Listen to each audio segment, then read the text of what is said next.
Una familia dividida. Cuando el dinero oculta el racismo. Me llamo Elena, tengo 32 años. Un día llegué a la casa de mis padres para recoger a mis hijos y escuché algo que me partió el corazón. Mis dos pequeños, Daniel y Mateo, estaban sentados en una esquina de la cocina, mirando con tristeza sus platos vacíos, mientras los hijos de mi hermana comían tranquilamente en el comedor principal.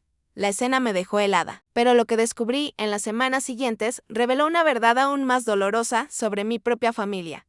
Durante casi una década de matrimonio, me había convertido en el sostén económico de mi familia extendida sin darme cuenta de la magnitud. Todo comenzó de forma inocente cuando conseguí mi primer trabajo de verdad a los 17 años. Mi madre me pidió que contribuyera con los gastos del hogar, algo que parecía razonable. $20 aquí, 50 allá. Pero a medida que mis ingresos crecieron, también lo hicieron sus peticiones. No entendía entonces que me estaban moldeando para convertirme en su solución financiera permanente. Cuando me casé con Miguel, ambos teníamos buenos empleos. Las solicitudes de dinero se volvieron más estratégicas y más grandes. Siempre venían envueltas en suficiente culpa y necesidad genuina como para hacer imposible decir que no. Cariño, tu padre necesita trabajo dental urgente, decía mamá. $1000. El auto de tu hermana Carolina se descompuso y lo necesita para trabajar, explicaba papá. 2000 para las reparaciones. Necesitamos arreglar el techo antes del invierno, me rogaban juntos. $5000, lo pagué todo, cada solicitud, porque los amaba y porque ayudar a la familia parecía lo correcto. Lo que no calculé fue cuánto aumentaban las cantidades, ni cómo mi carrera exitosa me convertía en un objetivo cada vez más atractivo para emergencias más grandes. El patrón era insidioso y peligroso. Cuando Miguel y yo necesitábamos ayuda para mudarnos, todos tenían compromisos previos. Cuando tuve una cirugía y necesitaba que cuidaran a los niños, Carolina no podía pedir tiempo libre en el trabajo. Pero cuando necesitaban dinero, yo era la primera persona a la que llamaban. Y siempre decía que sí. Miguel intentó señalar gentilmente el desequilibrio. Amor, ¿cuándo fue la última vez que te ayudaron con algo? Preguntaba, pero yo los defendía. Las dinámicas familiares son complicadas, respondía. Ellos demuestran amor de manera diferente.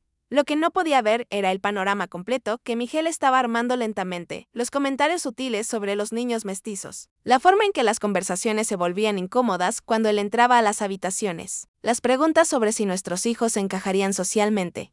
Me perdí todo porque estaba demasiado enfocada en ser la buena hija, la hermana confiable, la historia de éxito familiar que podía ayudar a todos los demás a lograr estabilidad. El día que todo comenzó a desmoronarse empezó normalmente. Tuve una reunión con un cliente que se extendió hasta tarde, así que llamé a mamá para preguntarle si podía quedarse con Daniel y Mateo hasta la noche. Aceptó, lo cual debió ser mi primera señal de advertencia. Mamá rara vez se ofrecía para pasar tiempo extra con mis hijos, aunque nunca lo admitiría abiertamente. Cuando llegué a su casa a las 6:30 de la tarde, escuché voces de niños desde adentro, pero algo se sentía diferente. El sonido estaba segregado. Algunas voces venían del comedor, otras de lo que parecía ser el área de la cocina. Abrí la puerta y encontré a los gemelos de Carolina, Sofía y Andrés, sentados correctamente en la mesa del comedor con platos llenos y vasos altos de leche. Mis hijos estaban sentados en el piso de la cocina, cerca de la puerta, compartiendo lo que parecían ser sándwiches de mantequilla de maní y observando a sus primos comer lo que olía a espagueti casero. «Ah, qué bien que llegaste», dijo mamá, apenas levantando la vista, mientras recogía el plato vacío de Sofía. Justo estábamos terminando la cena.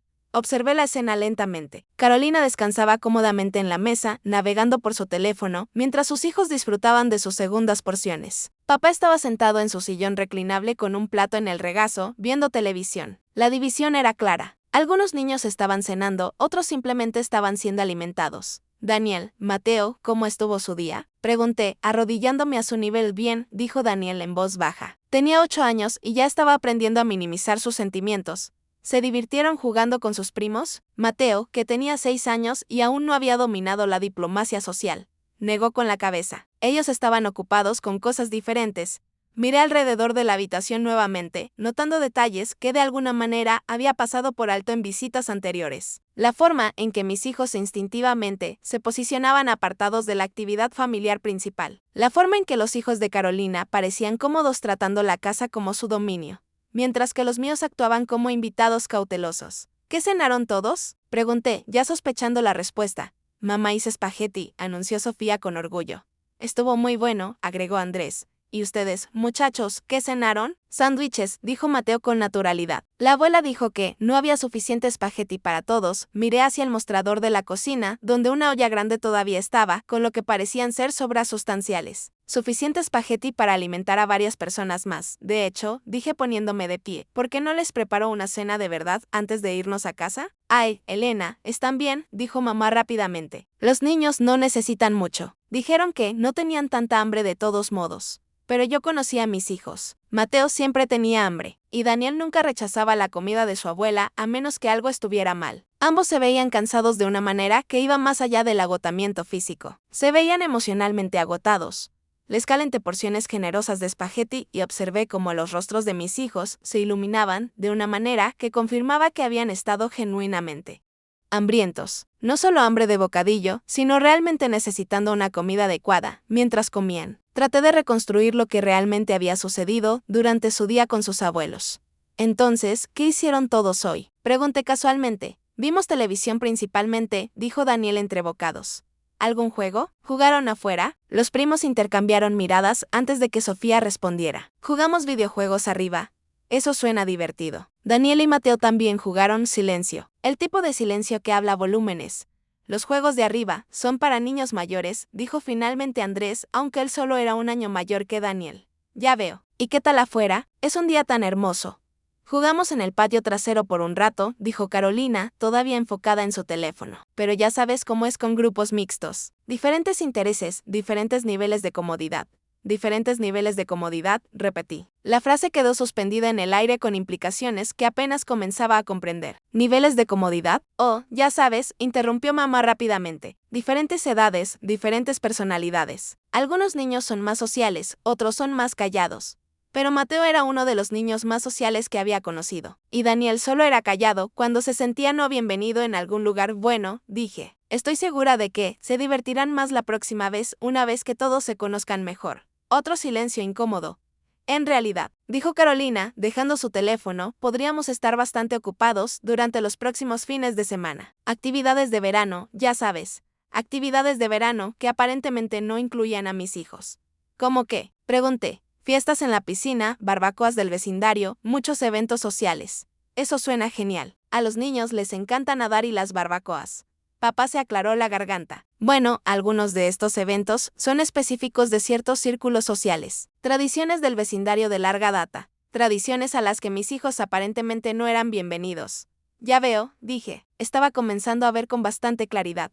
Estas tradiciones no suelen incluir familias que podrían no encajar en la demografía tradicional, terminó mamá delicadamente. Ahí estaba, envuelto en lenguaje educado, pero inconfundible en significado. Mis hijos no eran bienvenidos en los eventos del vecindario porque eran visiblemente mestizos, y mi familia estaba aceptando esa exclusión en lugar de luchar por la inclusión de sus nietos.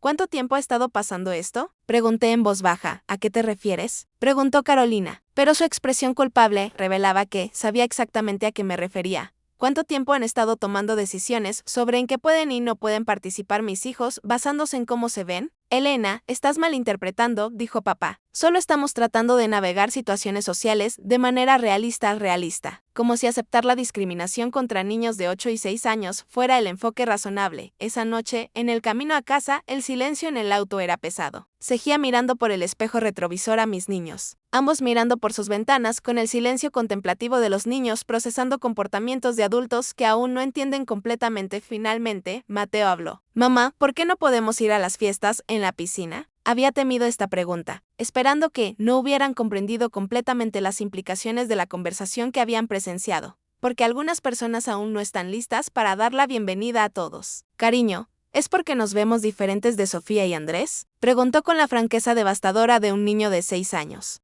Una familia dividida, cuando el dinero oculta el racismo. Me llamo Elena, tengo 32 años. Un día llegué a la casa de mis padres para recoger a mis hijos y escuché algo que me partió el corazón. Mis dos pequeños, Daniel y Mateo, estaban sentados en una esquina de la cocina, mirando con tristeza sus platos vacíos, mientras los hijos de mi hermana comían tranquilamente en el comedor principal. La escena me dejó helada, pero lo que descubrí en las semanas siguientes reveló una verdad aún más dolorosa sobre mi propia familia. Durante casi una década de matrimonio, me había convertido en el sostén económico de mi familia extendida, sin darme cuenta de la magnitud. Todo comenzó de forma inocente cuando conseguí mi primer trabajo de verdad a los 17 años. Mi madre me pidió que contribuyera con los gastos del hogar, algo que parecía razonable. $20 aquí, 50 allá. Pero a medida que mis ingresos crecieron, también lo hicieron sus peticiones. No entendía entonces que me estaban moldeando para convertirme en su solución financiera permanente. Cuando me casé con Miguel, ambos teníamos buenos empleos. Las solicitudes de dinero se volvieron más estratégicas y más grandes. Siempre venían envueltas en suficiente culpa y necesidad genuina como para ser imposible decir que no. Cariño, tu padre necesita trabajo dental urgente, decía mamá. $1000. El auto de tu hermana Carolina se descompuso y lo necesita para trabajar, explicaba papá. 2000 para las reparaciones. Necesitamos arreglar el techo antes del invierno, me rogaban juntos. $5000, lo pagué todo, cada solicitud, porque los amaba y porque ayudar a la familia parecía lo correcto. Lo que no calculé fue cuánto aumentaban las cantidades, ni cómo mi carrera exitosa me convertía en un objetivo cada vez más atractivo para emergencias más grandes. El patrón era insidioso y peligroso. Cuando Miguel y yo necesitábamos ayuda para mudarnos, todos tenían compromisos previos. Cuando tuve una cirugía y necesitaba que cuidaran a los niños, Carolina no podía pedir tiempo libre en el trabajo. Pero cuando necesitaban dinero, yo era la primera persona a la que llamaban. Y siempre decía que sí. Miguel intentó señalar gentilmente el desequilibrio. Amor, ¿cuándo fue la última vez que te ayudaron con algo? Preguntaba, pero yo los defendía. Las dinámicas familiares son complicadas, respondía. Ellos demuestran amor de manera diferente. Lo que no podía ver era el panorama completo que Miguel estaba armando lentamente, los comentarios sutiles sobre los niños mestizos, la forma en que las conversaciones se volvían incómodas cuando él entraba a las habitaciones, las preguntas sobre si nuestros hijos encajarían socialmente. Me perdí todo porque estaba demasiado enfocada en ser la buena hija, la hermana confiable, la historia de éxito familiar que podía ayudar a todos los demás a lograr estabilidad. El día que todo comenzó a desmoronarse empezó normalmente. Tuve una reunión con un cliente que se extendió hasta tarde, así que llamé a mamá para preguntarle si podía quedarse con Daniel y Mateo hasta la noche. Aceptó, lo cual debió ser mi primera señal de advertencia. Mamá rara vez se ofrecía para pasar tiempo extra con mis hijos, aunque nunca lo admitiría abiertamente. Cuando llegué a su casa a las 6:30 de la tarde, escuché voces de niños desde adentro, pero algo se sentía diferente. El sonido estaba segregado. Algunas voces venían del comedor, otras de lo que parecía ser el área de la cocina. Abrí la puerta y encontré a los gemelos de Carolina, Sofía y Andrés, sentados correctamente en la mesa del comedor con platos llenos y vasos altos de leche. Mis hijos estaban sentados en el piso de la cocina, cerca de la puerta, compartiendo lo que parecían ser sándwiches de mantequilla de maní y observando a sus primos comer lo que olía a espagueti casero. «Ah, qué bien que llegaste», dijo mamá, apenas levantando la vista, mientras recogía el plato vacío de Sofía. Justo estábamos terminando la cena. Observé la escena lentamente. Carolina descansaba cómodamente en la mesa, navegando por su teléfono, mientras sus hijos disfrutaban de sus segundas porciones. Papá estaba sentado en su sillón reclinable con un plato en el regazo, viendo televisión. La división era clara. Algunos niños estaban cenando, otros simplemente estaban siendo alimentados. «Daniel, Mateo, ¿cómo estuvo su día?», pregunté, arrodillándome a su nivel. «Bien», dijo Daniel en voz baja. Tenía 8 años y ya estaba aprendiendo a minimizar sus sentimientos. ¿Se divirtieron jugando con sus primos? Mateo, que tenía 6 años y aún no había dominado la diplomacia social, negó con la cabeza. Ellos estaban ocupados con cosas diferentes. Miré alrededor de la habitación nuevamente, notando detalles que de alguna manera había pasado por alto en visitas anteriores. La forma en que mis hijos instintivamente se posicionaban apartados de la actividad familiar principal. La forma en que los hijos de Carolina parecían cómodos tratando la casa como su dominio, mientras que los míos actuaban como invitados cautelosos. ¿Qué cenaron todos?, pregunté, ya sospechando la respuesta. «Mamá hizo espagueti», anunció Sofía con orgullo. «Estuvo muy bueno», agregó Andrés. «¿Y ustedes, muchachos, qué cenaron?». «Sándwiches», dijo Mateo con naturalidad. La abuela dijo que no había suficiente espagueti para todos. Miré hacia el mostrador de la cocina, donde una olla grande todavía estaba, con lo que parecían ser sobras sustanciales. Suficiente espagueti para alimentar a varias personas más. De hecho, dije poniéndome de pie, ¿por qué no les preparo una cena de verdad antes de irnos a casa? «Ay, Elena, ¿están bien?», dijo mamá rápidamente. «Los niños no necesitan mucho. Dijeron que no tenían tanta hambre de todos modos». Pero yo conocía a mis hijos. Mateo siempre tenía hambre, y Daniel nunca rechazaba la comida de su abuela a menos que algo estuviera mal. Ambos se veían cansados de una manera que iba más allá del agotamiento físico. Se veían emocionalmente agotados. Les calenté porciones generosas de espagueti y observé cómo los rostros de mis hijos se iluminaban de una manera que confirmaba que habían estado genuinamente hambrientos. No solo hambre de bocadillo, sino realmente necesitando una comida adecuada mientras comían. Traté de reconstruir lo que realmente había sucedido durante su día con sus abuelos. Entonces, ¿qué hicieron todos hoy? Pregunté casualmente. Vimos televisión principalmente, dijo Daniel entre bocados. ¿Algún juego? ¿Jugaron afuera? Los primos intercambiaron miradas antes de que Sofía respondiera. Jugamos videojuegos arriba. Eso suena divertido. Daniel y Mateo también jugaron silencio. El tipo de silencio que habla volúmenes. Los juegos de arriba son para niños mayores, dijo finalmente Andrés, aunque él solo era un año mayor que Daniel. Ya veo. ¿Y qué tal afuera? Es un día tan hermoso. Jugamos en el patio trasero por un rato, dijo Carolina, todavía enfocada en su teléfono. Pero ya sabes cómo es con grupos mixtos. Diferentes intereses, diferentes niveles de comodidad. Diferentes niveles de comodidad, repetí. La frase quedó suspendida en el aire con implicaciones que apenas comenzaba a comprender. ¿Niveles de comodidad? Oh, ya sabes, interrumpió mamá rápidamente. Diferentes edades, diferentes personalidades. Algunos niños son más sociales, otros son más callados. Pero Mateo era uno de los niños más sociales que había conocido. Y Daniel solo era callado cuando se sentía no bienvenido en algún lugar. Bueno, dije. Estoy segura de que se divertirán más la próxima vez, una vez que todos se conozcan mejor. Otro silencio incómodo. En realidad, dijo Carolina, dejando su teléfono, podríamos estar bastante ocupados durante los próximos fines de semana. Actividades de verano, ya sabes. Actividades de verano que aparentemente no incluían a mis hijos. ¿Cómo qué? Pregunté. Fiestas en la piscina, barbacoas del vecindario, muchos eventos sociales. Eso suena genial. A los niños les encanta nadar y las barbacoas. Papá se aclaró la garganta. Bueno, algunos de estos eventos son específicos de ciertos círculos sociales. Tradiciones del vecindario de larga data. Tradiciones a las que mis hijos aparentemente no eran bienvenidos. Ya veo, dije. Estaba comenzando a ver con bastante claridad. Estas tradiciones no suelen incluir familias que podrían no encajar en la demografía tradicional, terminó mamá delicadamente. Ahí estaba, envuelto en lenguaje educado, pero inconfundible en significado. Mis hijos no eran bienvenidos en los eventos del vecindario porque eran visiblemente mestizos, y mi familia estaba aceptando esa exclusión en lugar de luchar por la inclusión de sus nietos. ¿Cuánto tiempo ha estado pasando esto? Pregunté en voz baja. ¿A qué te refieres? Preguntó Carolina, pero su expresión culpable revelaba que sabía exactamente a qué me refería. ¿Cuánto tiempo han estado tomando decisiones sobre en qué pueden y no pueden participar mis hijos basándose en cómo se ven? Elena, estás malinterpretando, dijo papá. Solo estamos tratando de navegar situaciones sociales de manera realista, como si aceptar la discriminación contra niños de 8 y 6 años fuera el enfoque razonable. Esa noche, en el camino a casa, el silencio en el auto era pesado. Seguía mirando por el espejo retrovisor a mis niños, ambos mirando por sus ventanas con el silencio contemplativo de los niños procesando comportamientos de adultos que aún no entienden completamente. Finalmente, Mateo habló. Mamá, ¿por qué no podemos ir a las fiestas en la piscina? Había temido esta pregunta, esperando que no hubieran comprendido completamente las implicaciones de la conversación que habían presenciado. La directa observación me golpeó como un golpe físico porque algunas personas aún no están listas para dar la bienvenida a todos. Cariño, ¿es porque nos vemos diferentes de Sofía y Andrés? Preguntó con la franqueza devastadora de un niño de 6 años. La cosa es, continuó Carolina, que los amigos de mis hijos de la escuela iban a estar en esa fiesta en la piscina. No puedo hacer que pregunten cosas incómodas sobre por qué Daniel y Mateo no se parecen en nada al resto de nuestra familia. Nos pone en posiciones incómodas, dijo mamá con un suspiro. Los vecinos ya lo notan. ¿Qué dicen? Preguntó Carolina las preocupaciones habituales. Si Elena sabía en lo que se estaba metiendo.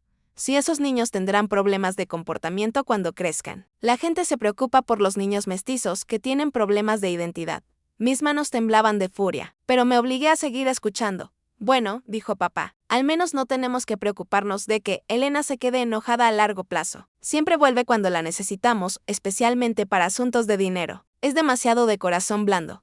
Es cierto, estuvo de acuerdo mamá. ¿Recuerdas cuando estaba molesta por el préstamo del auto? Lo superó y terminó cubriendo el seguro también. Elena es nuestra red de seguridad. Carolina se rió. Podría ser pucheros durante una semana, pero volverá con su chequera. Luego vinieron las palabras que quedarían grabadas en mi memoria para siempre. La cosa es, dijo mamá casualmente, los hijos de los hermanos comen primero y los míos esperan las sobras. Así es como tiene que ser con las familias mixtas. Los niños de apariencia normal tienen prioridad. Correcto, estuvo de acuerdo Carolina. Honestamente, cuanto antes Daniel y Mateo se acostumbren, mejor. Nacieron para recibir sobras. Socialmente, dentro de la familia, en todas partes. Es simplemente la realidad. Necesitan aprender su lugar, agregó papá con naturalidad. Les estamos haciendo un favor al enseñarles temprano. Me quedé en ese pasillo trasero, escuchando a mi familia discutir sobre mis hijos como si fueran productos defectuosos que necesitaban ocultarse de la vista. No nietos que debían protegerse y celebrarse, sino vergüenzas que debían manejarse y minimizarse. Fue entonces cuando murió la última pieza de mi antiguo yo, y nació algo más duro. Caminé hacia la cocina y la conversación se detuvo abruptamente. 3 rostros culpables se volvieron hacia mí. Elena, dijo mamá brillantemente, su tono completamente diferente. Llegaste temprano. Justo le estaba diciendo a Carolina cuánto disfrutamos tener a los niños ayer. La audacia era impresionante. Después de escucharlos deshumanizar sistemáticamente a mis hijos, estaba fingiendo ser la abuela amorosa. ¿De verdad? Dije sin expresión. Sí. Son niños tan buenos, tan bien educados y educados.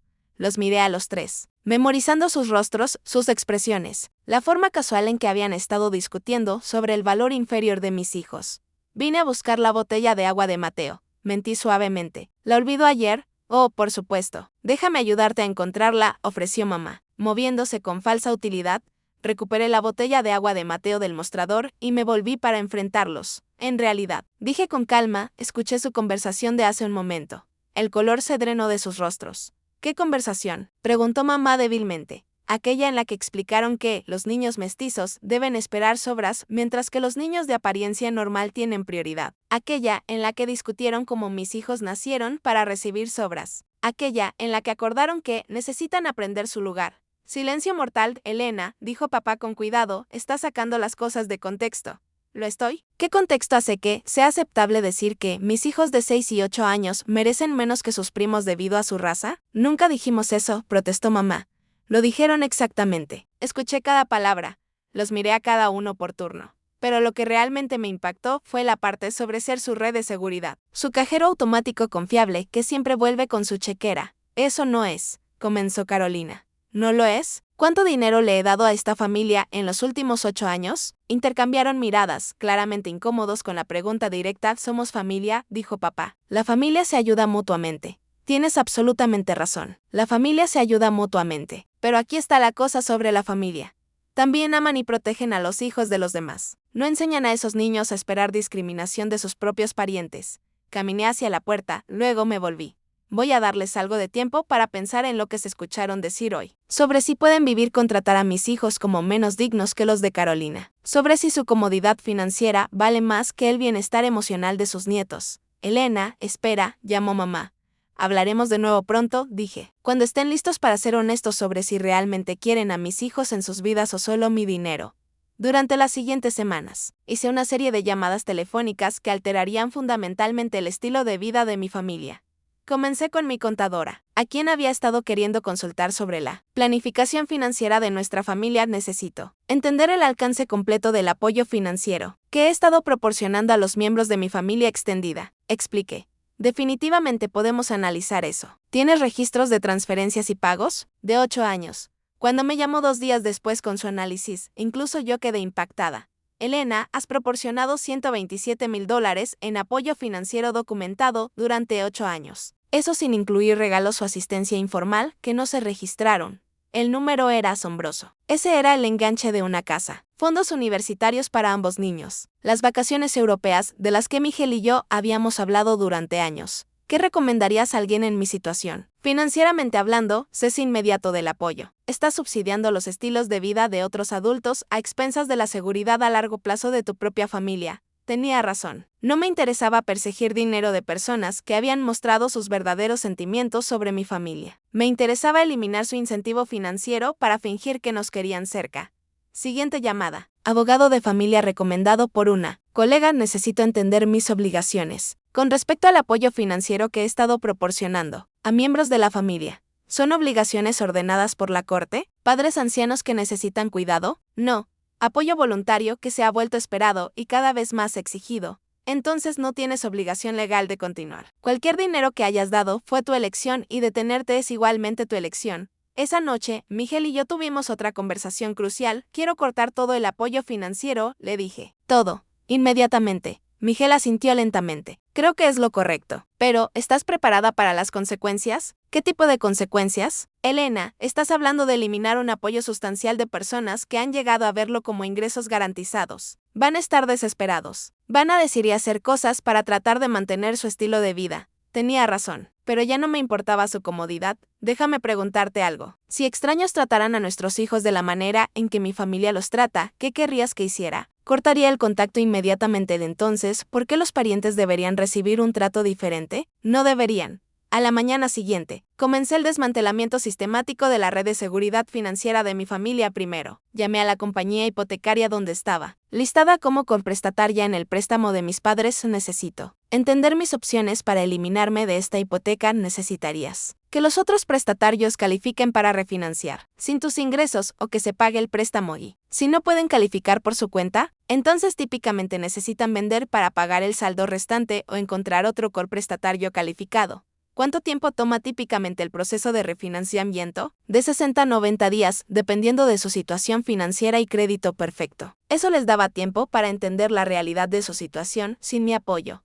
A continuación, cancelé todas las transferencias automáticas de mis cuentas a las suyas. La asistencia hipotecaria, las contribuciones al fondo de emergencia, los pagos de seguros. Todo se detuvo. Llamé al prestamista de automóviles de Carolina donde era cofirmante. Quiero asegurarme de que no se pueda extender ningún refinanciamiento crédito adicional sin mi consentimiento explícito por escrito. Podemos agregar esa anotación a tu cuenta para la tarde. Me había eliminado sistemáticamente de su ecosistema financiero, mientras les daba suficiente tiempo para comprender lo que estaba sucediendo y hacer arreglos alternativos. Luego esperé. La primera llamada llegó esa noche. Papá, Elena, cariño, parece haber algún tipo de error bancario. Nuestra asistencia hipotecaria no se transfirió este mes. No hay ningún error, papá. ¿Qué quieres decir? Quiero decir que cancelé la transferencia automática. Silencio. Luego, ¿puedes explicar por qué hiciste eso? Porque ya no me siento cómoda subsidiando a personas que piensan que mis hijos merecen menos que sus primos. Elena, si esto es sobre esa conversación, ¿qué crees que escuchaste? Papá, escuché exactamente lo que escuché. Mamá dijo que los niños mestizos deben esperar sobras, mientras que los niños de apariencia normal tienen prioridad. ¿Tú acordaste que mis niños necesitan aprender su lugar? Más silencio. Podemos discutir esto, dijo finalmente. ¿Resolver algo? ¿Qué hay que discutir? ¿O piensas que mis hijos son dignos del mismo amor y respeto que los de Carolina? ¿O no lo piensas? Por supuesto que sí. Entonces demuéstralo. Comienza a tratarlos de esa manera. Deja de poner excusas para excluirlos de las actividades familiares. Deja de enseñarles a esperar menos de la vida, debido a su raza. Elena, está siendo poco razonable. Estoy siendo una madre. La ayuda hipotecaria se detiene. El fondo de emergencia se detiene. Todo se detiene hasta que descubras cómo ser abuelos apropiados para todos tus nietos. Terminé la llamada antes de que pudiera discutir más. 20 minutos después, Carolina llamó a Elena. ¿Qué demonios está pasando? Papá me llamó en pánico sobre la hipoteca. Cancelé mi apoyo financiero. No puedes hacer eso. Ellos dependen de ese dinero.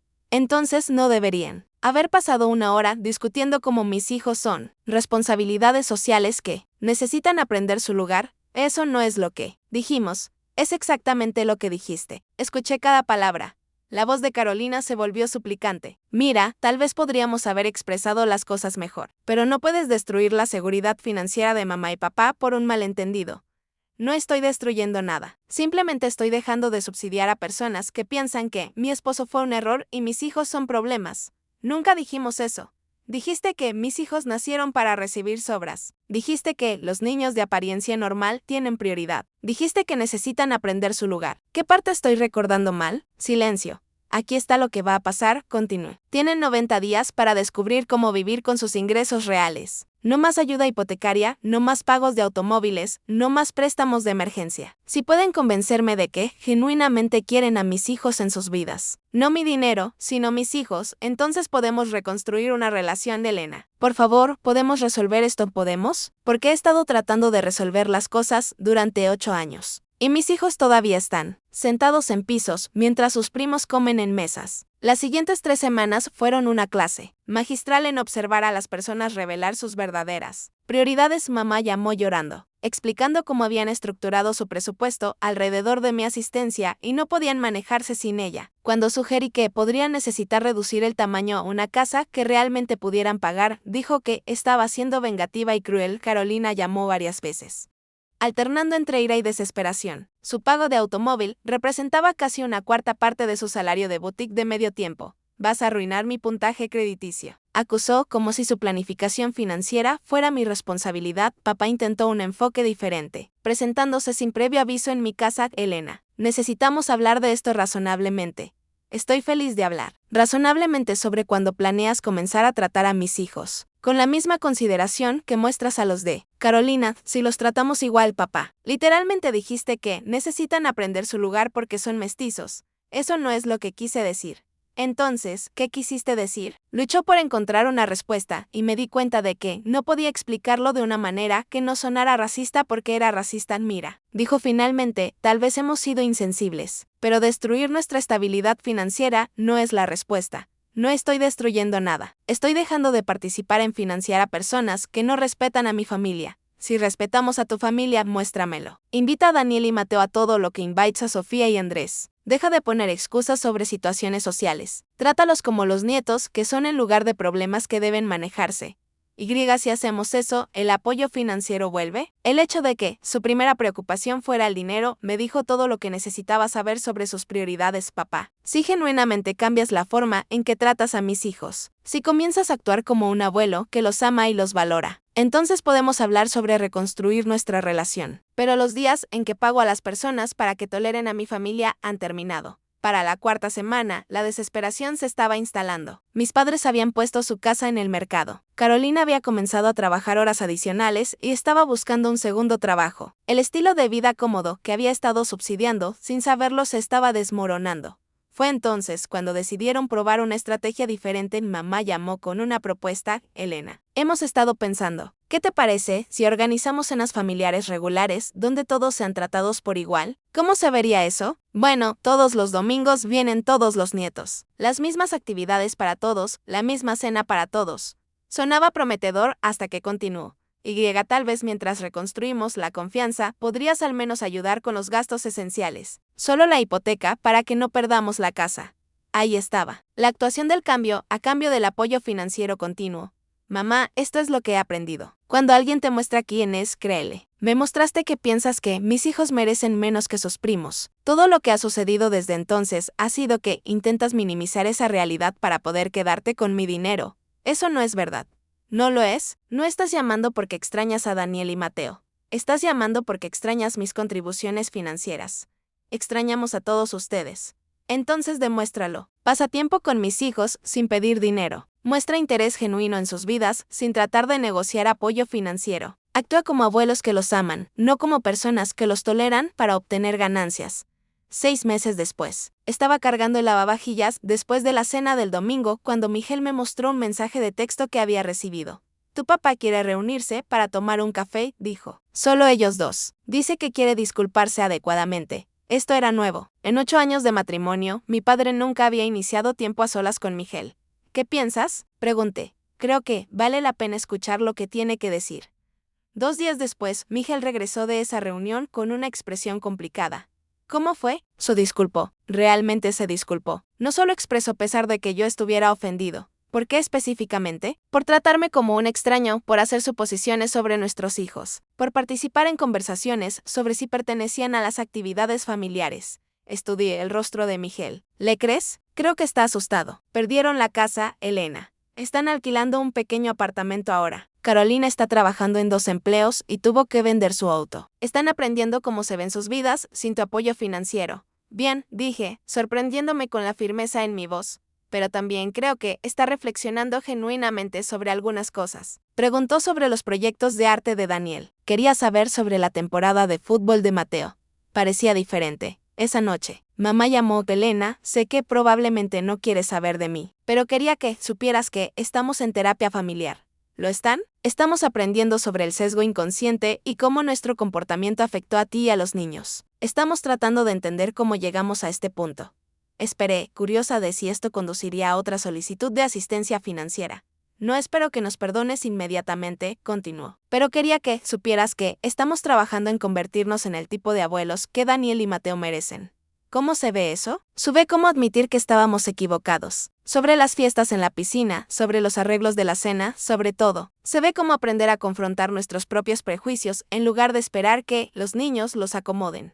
Por primera vez en nuestra conversación. Sonaba genuina en lugar de estratégica. Mamá, necesito que entiendas algo. El dinero nunca volverá. Independientemente de qué cambios hagas, nunca volveré a subsidiar financieramente a esta familia. Entiendo. ¿De verdad? Porque cada conversación anterior eventualmente se ha convertido en una solicitud de asistencia. Esta familia tiene que aprender a vivir dentro de nuestros medios. Esa es nuestra responsabilidad, no la tuya. Fue la primera vez que la escuché reconocer eso.